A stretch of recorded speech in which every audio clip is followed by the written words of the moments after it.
Gumenjaci, kategorija plovila koja je u posljednjih 20 godina doživjela najveći napredak.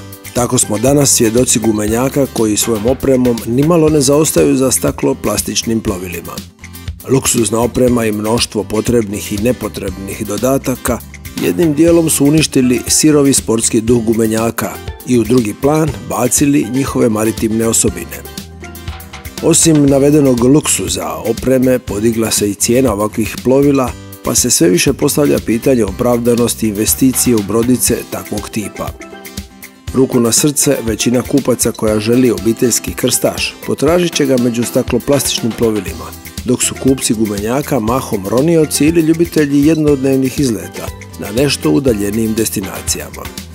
Drugim riječima, većina kupaca takvih plovila cijeni upravo njihove izvorne vrijednosti, te su vrlo rezervirani prema luksuznim varijantama ovih plovila.